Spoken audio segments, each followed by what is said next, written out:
The moment I understood my son-in-law's family had already decided my future, I wasn't looking at the contract in front of me. I was looking at my daughter's hands, folded so tightly in her lap that her knuckles had gone pale. "We heard you drove a delivery truck for years," Margaret Calloway said, swirling her wine like the observation cost her nothing.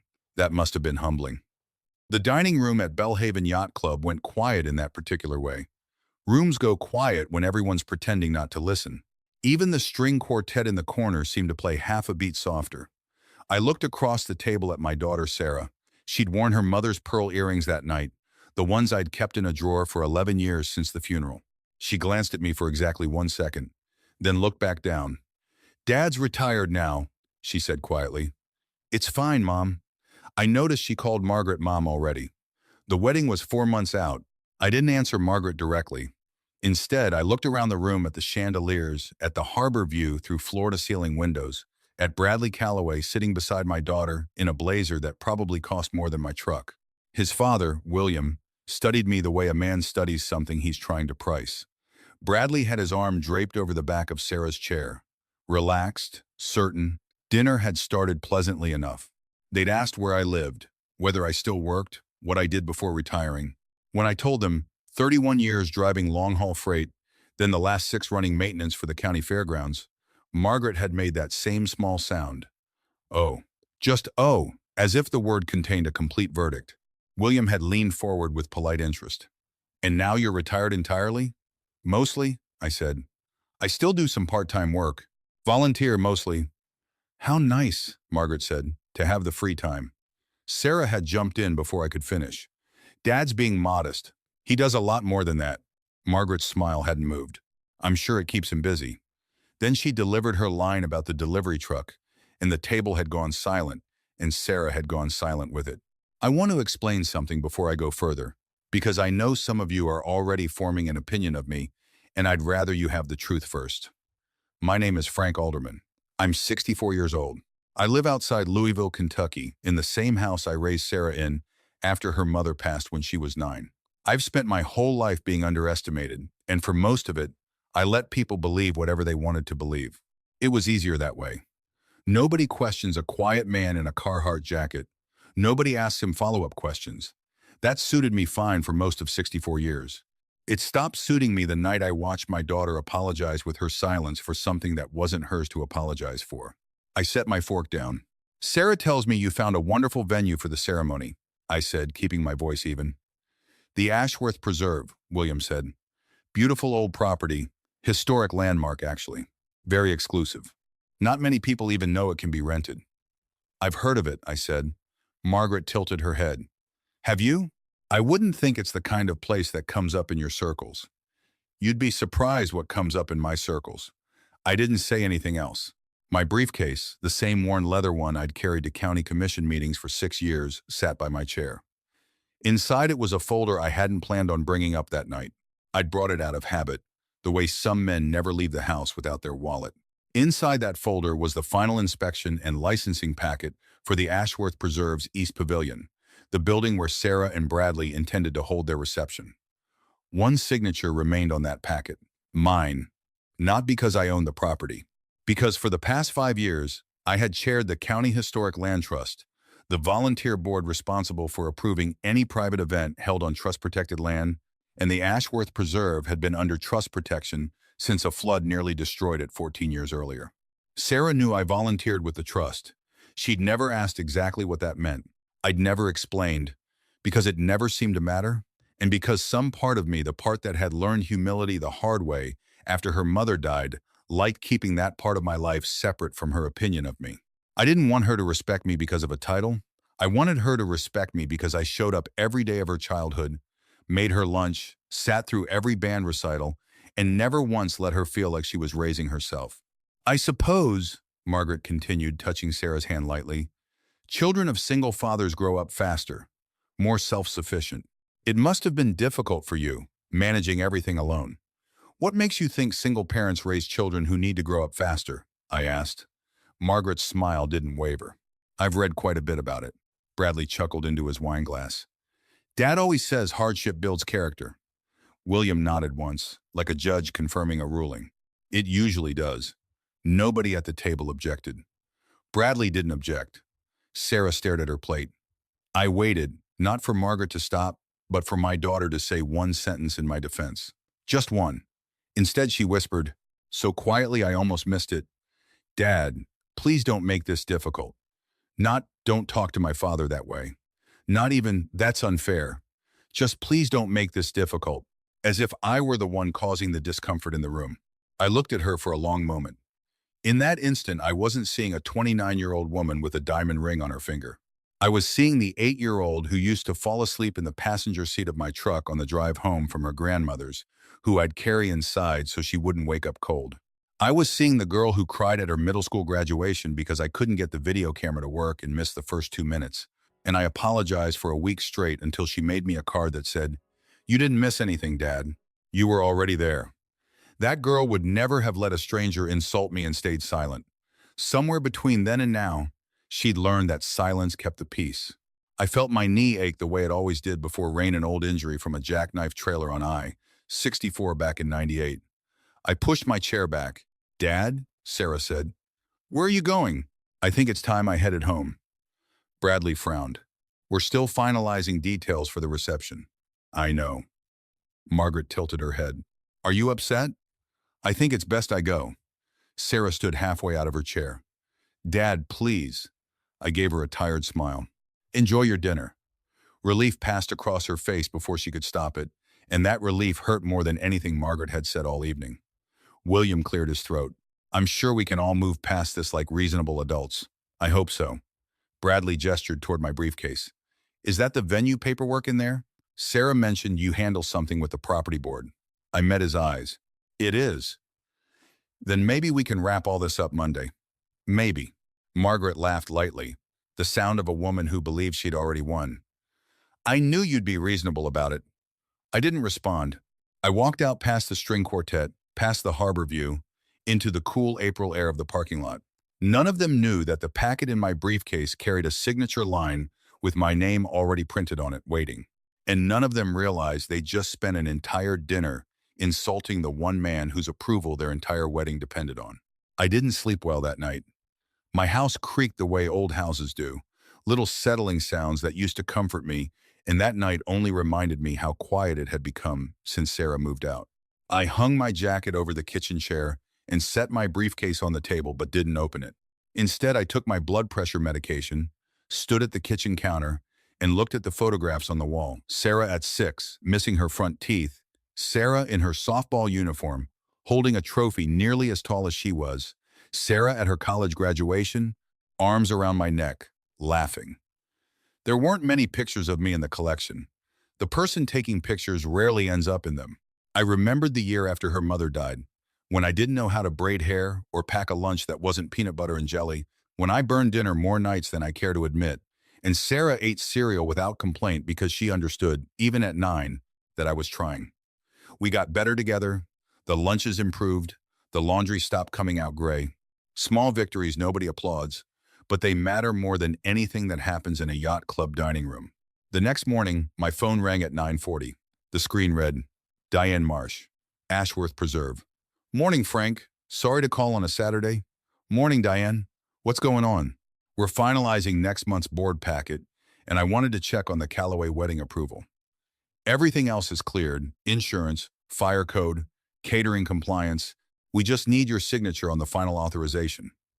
"I know," I said. "There have been some complications." She paused. "Everything all right?" Diane had worked alongside me on the trust board for 4 years. She knew I didn't sit on paperwork without reason. "There's a family matter I need to think through," I told her.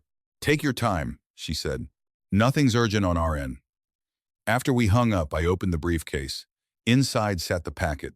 Jefferson County Historic Land Trust, Ashworth Preserve, private event authorization.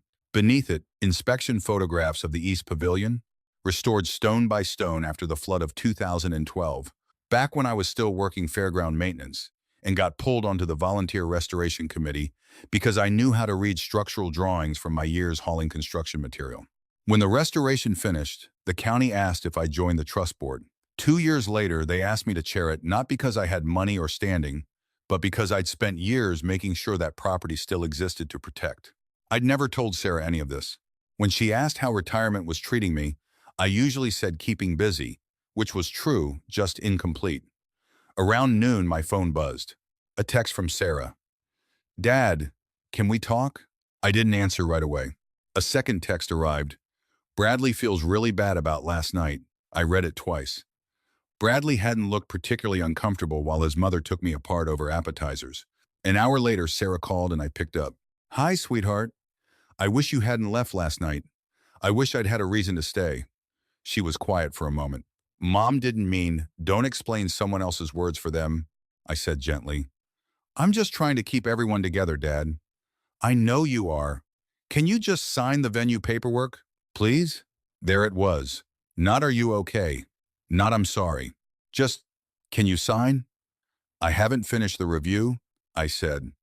It's basically done. It's one signature. It deserves more than a rush. Her voice tightened. They've already booked the caterer and the florist based on that date. I understand that's stressful.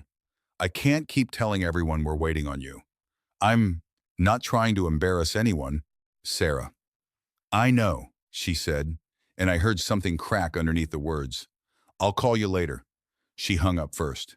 Late that afternoon, a text came from Bradley. Just one line. Let's not make this personal. Sign the paperwork. I read it twice. Personal. I'd spent 3 decades keeping personal feelings separate from professional responsibility.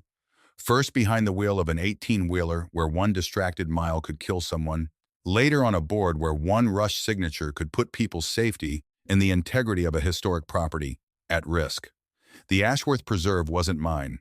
It belonged to the county, to history, to every family who'd fought to save it from the flood. Every applicant went through the same review. That was the entire point. I put the folder away and sat on my back porch as the evening light came down gold over the yard. For the first time since becoming chairman, I wasn't sure which was harder, protecting a piece of land or protecting what little was left of my relationship with my daughter. Monday morning, I unlocked the trust office a few minutes before 8, same as always. The building was a converted feed store with creaky floors and coffee that never tasted strong enough. Diane handed me a stack of folders. Board meeting in 45 minutes. I sat at my desk and opened the Callaway file again. Insurance, catering, compliance, parking logistics, historical preservation agreement, everything in order except one document. The signed code of conduct every applicant had to submit, adopted 3 years earlier after a groomsman had climbed onto a restored stone wall for a photograph and cracked it. It wasn't optional. It wasn't even unusual. Every couple signed it without complaint. After lunch, Diane knocked. You've got a visitor, a lawyer. A man about Bradley's age walked in carrying a leather folder and a smile that had clearly worked on other people before me. Mr. Alderman, my name's Trevor Whitfield. I represent Mr. Bradley Callaway. I motioned to the chair. He stayed standing.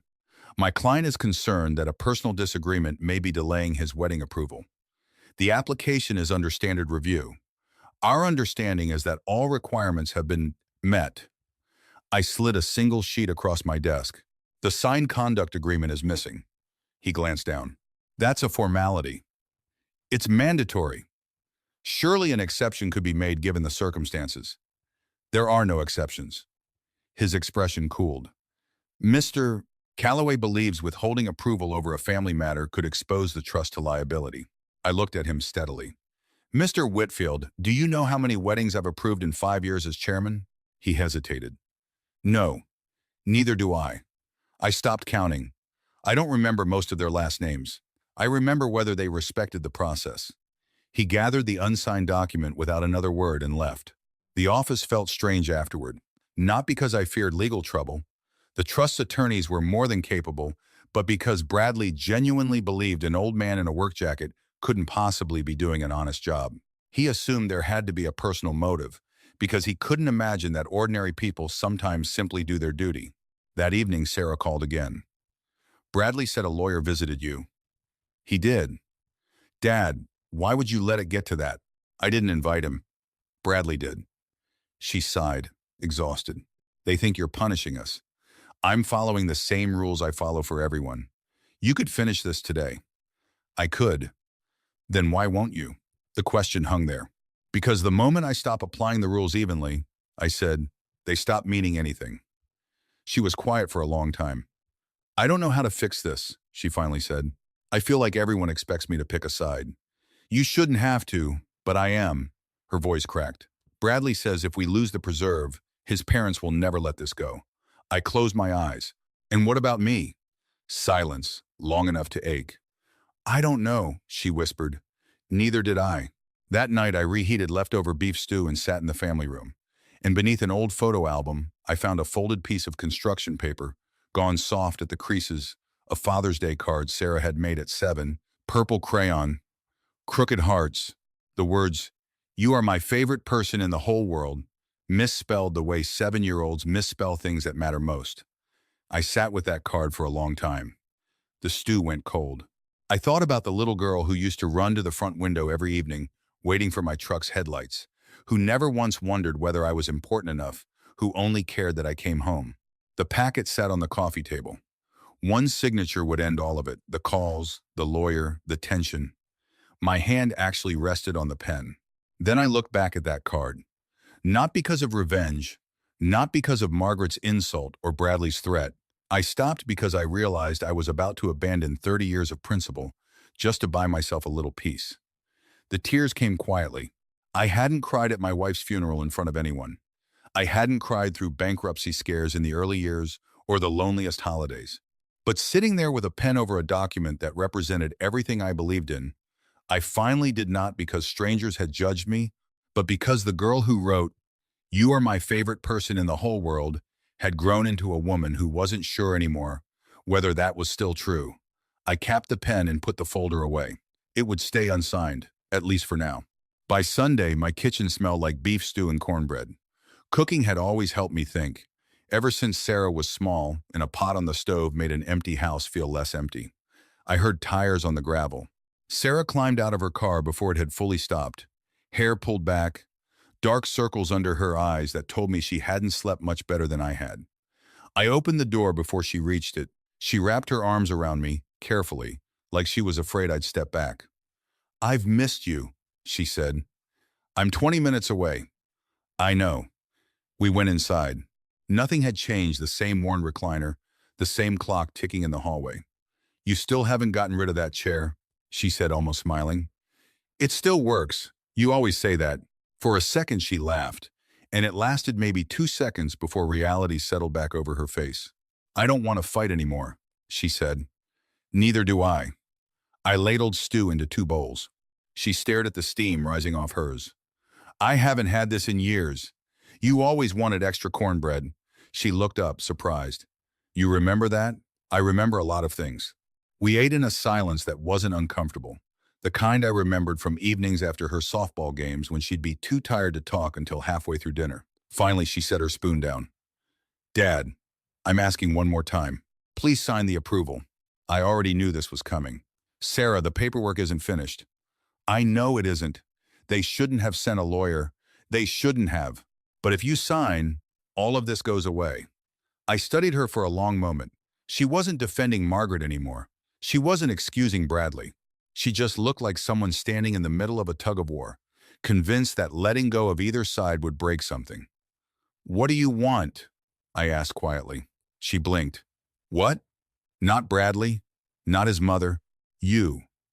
What do you want?" Her eyes filled. "I want everyone to stop being angry at each other." "That's not what I asked." She looked down at her hands. "I don't know anymore." That answer hurt because I believed her.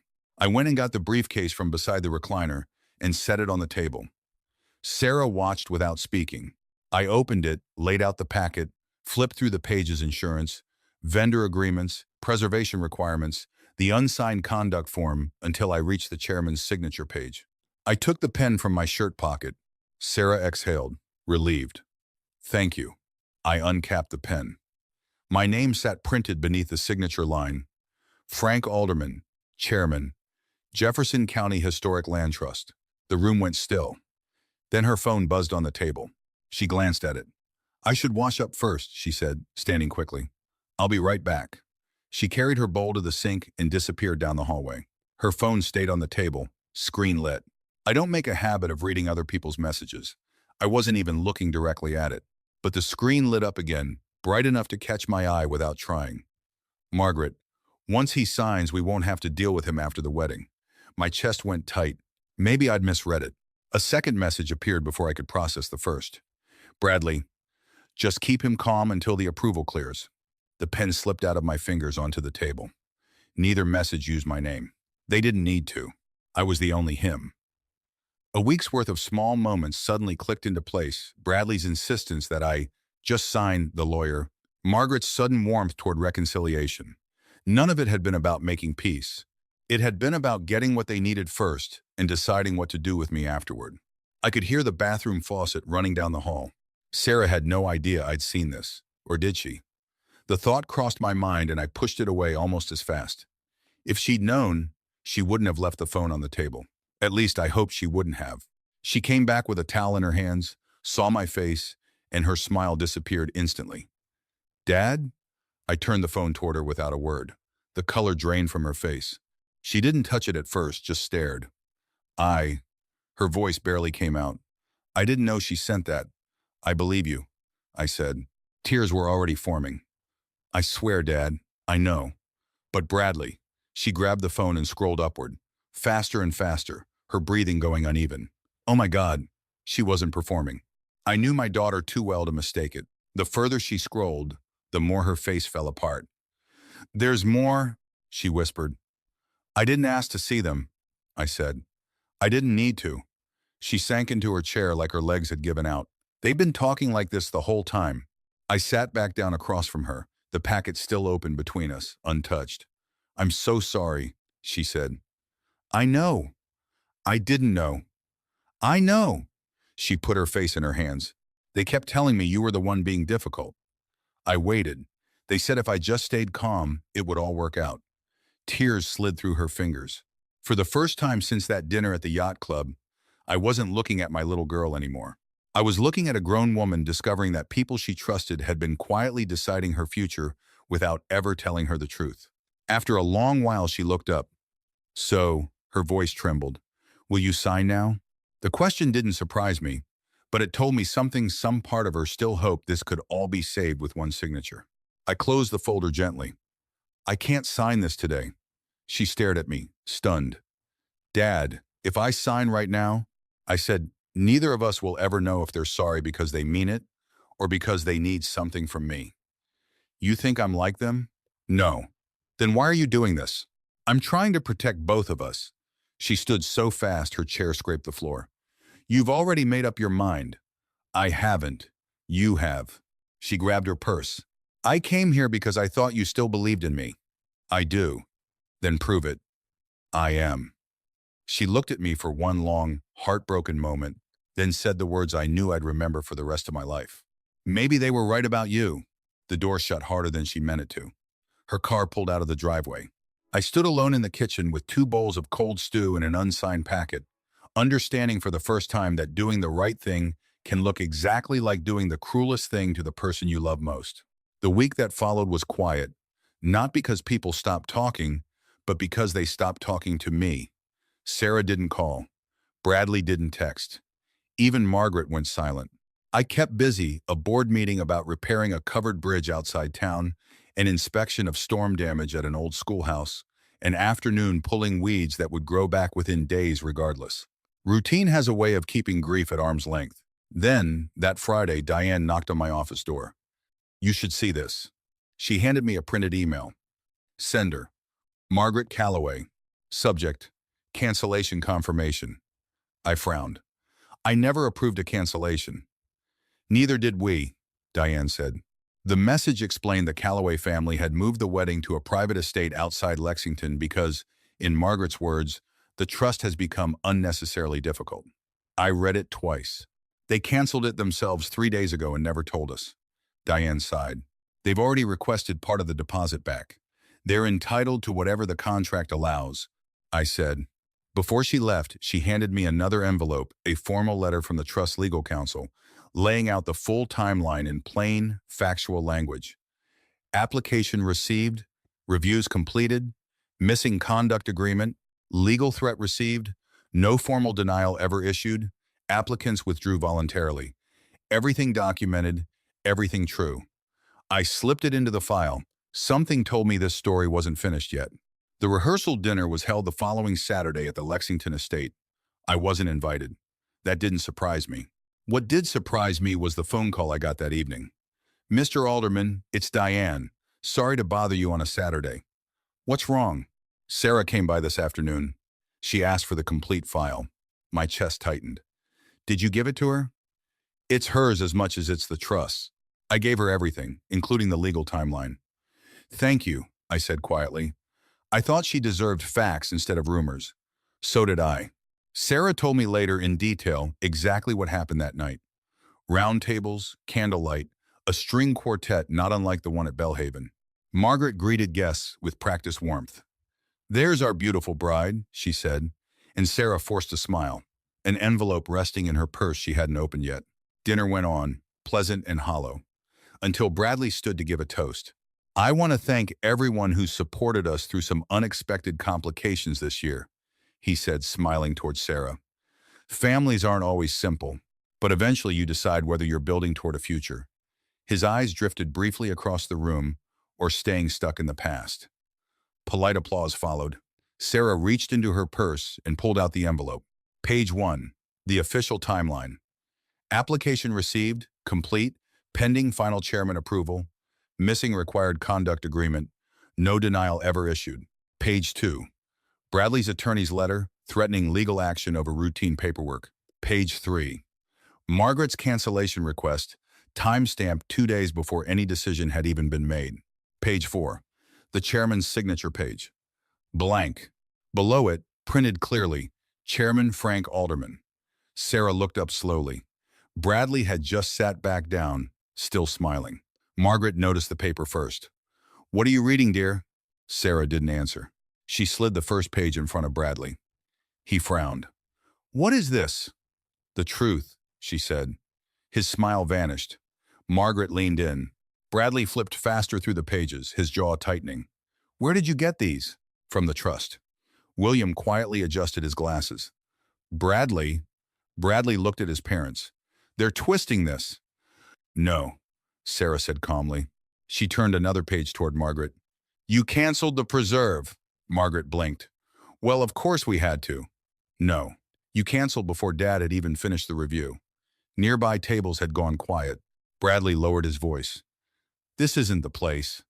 Sarah ignored him. "You told everyone my father refused to cooperate. Sweetheart, the important thing is moving forward." "No," Sarah said. "The important thing is telling the truth." William picked up the document, read it in silence, and his expression shifted. "You threatened the trust with legal action?" "It was negotiation," Bradley said. "You sent a legal threat over a formality." Bradley didn't answer. Sarah reached the final page and laid it flat on the table where everyone could see it. "My father wasn't some clerk holding up our wedding out of spite," she said, looking straight at Bradley. "He was the chairman responsible for protecting that land, and he treated us exactly the same as he treats everyone else." The room had gone completely silent. Bradley rubbed both hands over his face. "Sarah, no." He reached for the papers. She pulled them back. "I asked you, over and over, if my father had done something wrong." Bradley swallowed. "I was trying to protect us. By lying to me." Margaret's composure finally cracked. "We were protecting our family's reputation."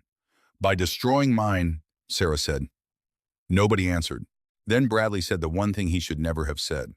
"Without my family," he said, frustration breaking through, "you'd still be nobody." The words landed across the room like a dropped glass. Even the waiter near the kitchen door stopped moving. Sarah looked at him, not with anger, but with something closer to sorrow. She slid the ring off her finger. Bradley's eyes widened. She set the ring gently beside his wineglass. "I'd rather be nobody," she said, her voice steady, "with my father." No one spoke. Not Margaret, not William. Not the guests, suddenly very interested in their plates. Sarah picked up the envelope, walked out of the room, and didn't look back. About 20 minutes later, my phone rang. I picked it up before the first ring finished. Neither of us said anything at first. Then quietly, "Dad, I'm here. I chose too late." "No," I said. "You chose now." She started crying. "I'll come by tomorrow. I'll be home." After we hung up, I sat on the back porch a long time, listening to the crickets, feeling no victory in any of it. There's no triumph in hearing your daughter's heart break, even when the truth wins. But for the first time since that dinner at Bellhaven, she'd found her own voice, and she'd used it to tell the truth out loud, in front of everyone. It rained the next morning, the soft kind of rain that seems to wash the noise out of everything. I was at the kitchen table with coffee when I saw my old truck through the window, and past it, at the end of the driveway, Sarah standing in the rain without an umbrella, like she wasn't sure she'd earned the right to walk any closer. I opened the door before she could knock. Neither of us moved for a second. Then I smiled. "Come in, sweetheart." Her lips trembled. "The stew's still warm," was all I said. Not "I told you so." Not "you should have listened." Just "come in." She stepped inside and took off her wet shoes by the door, the way she'd done since elementary school. "I ruined everything," she said. "No," I said. "I did. You trusted the wrong people. I trusted them instead of you." That one was harder to answer. We sat and ate quietly. Finally, she set her spoon down. I ended it. "I know. I left the ring on the table. I know. I don't even remember driving home." Her voice cracked. I kept hearing what he said. I waited. That without them, I'd be nobody. She stared into her bowl, then wiped away a tear. The only person who's never made me feel like nobody was sitting right here the whole time. Neither of us spoke for a while. She reached into her purse and set a small brass key on the table, the spare house key I'd given her the day she left for college. "You never have to ask to come home," I'd told her then. "I don't deserve this anymore," she said now. I pushed the key gently back across the table. She frowned. "Dad, it was never the house I trusted you with," I said. She looked up. "It was my heart." The tears she'd been holding finally came all at once. "I'm so sorry." "I know you are. I should have stood up for you that first night." "Yes." I kept thinking if I just stayed quiet, everyone would calm down. I nodded slowly. "Silence feels safe in the moment," I said. "But later, it costs more than you'd expect." She cried for a long time. I just sat there. Sometimes the kindest thing a father can do is stay long enough for the tears to finish on their own. The weeks after were quieter. Bradley called a few times. Sarah never answered. Margaret sent a letter asking for a chance to clear the air. Sarah dropped it straight into the recycling bin, unopened. Life slowed into something healthier. On Thursday evenings, Sarah started coming by after work. Sometimes we'd fix something around the house. Sometimes just sit on the porch without saying much at all. One afternoon she asked, out of nowhere, "Dad, why didn't you ever tell me you were chairman?" I smiled. Would it have changed anything? She thought about it. Maybe. Then I'm glad I didn't. She looked puzzled. "I never wanted your respect for me to depend on a title," I told her. She reached over and squeezed my hand. "It never did." Almost 2 years passed. Time doesn't erase things, but it softens the edges. Sarah eventually met someone new, a man named Daniel, who taught shop class at the local high school and spent the first dinner at my house asking genuine questions about the covered bridge restoration because he actually wanted to know. When he tracked mud onto my kitchen floor by accident, he apologized 3 times and cleaned it up himself without being asked. No performance, just decency. One evening he asked to speak with me privately on the porch. He looked nervous. "I'd like to ask your blessing to marry your daughter." I laughed softly. "You don't need my permission." "I know," he said. "I'd still like your blessing." That felt different, and I gave it without hesitation. Their wedding happened in my backyard on a clear September evening. No yacht club, no chandeliers, no rehearsed toasts meant to impress strangers. Neighbors brought folding chairs. Someone strung lights between the oak trees. A kid played guitar badly and everyone loved it anyway. I wore a suit that actually fit this time. When Sarah took my arm to walk down the aisle, she stopped for a second and looked at me. "You okay?" she asked. "I'll survive," I said. She smiled. "You always do." Then, quieter, "I chose the right arm this time."